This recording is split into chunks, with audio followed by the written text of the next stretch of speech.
आगे बढ़ते हैं। प्लेसेस ऑफ वर्शिप एक्ट पर आज सुप्रीम कोर्ट में है सुनवाई। मुख्य न्यायाधीश की पीठ करेगी सुनवाई।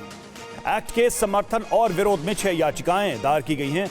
जमीयत उलमाए हिंद ने समर्थन में याचिका दायर की है। प्लेसेस ऑफ वर्शिप एक्ट के रिव्यू की अपील की है।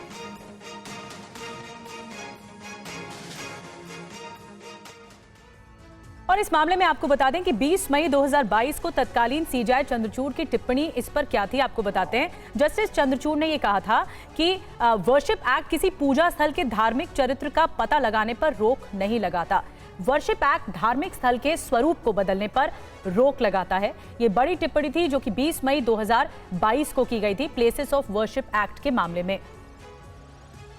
पीयूष पांडे हमारे साथ, हमारे संवाददाता इस वक्त जुड़े हैं। पीयूष, जो याचिका है उसमें रिव्यू की बात कही गई है। इस रिव्यू में क्या डिमांड की गई है, क्या मांग रखी गई है अदालत के सामने?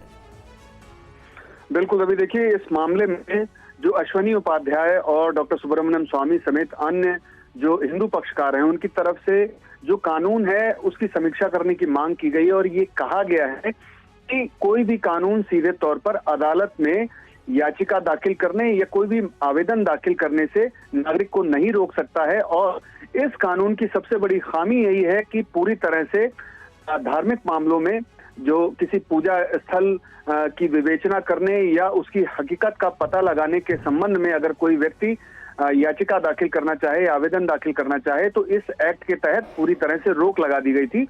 और ये सबसे बड़ी खामी है, ये संवैधानिक नियमों का उल्लंघन है। तो ऐसी स्थिति में इस कानून को असंवैधानिक करार दिया जाए।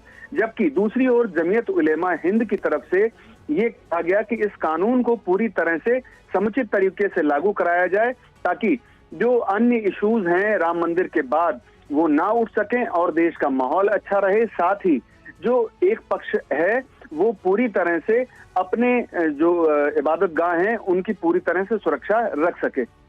तो आज दोनों पक्षों की जो याचिकाएं हैं उन पर सुनवाई होगी। इस पर पहले सरकार से जवाब तलब किया जा चुका है। तो ऐसी स्थिति में आज सरकार से को पूछ सकती है कि आपने अब तक जवाब क्यों नहीं दाखिल किया।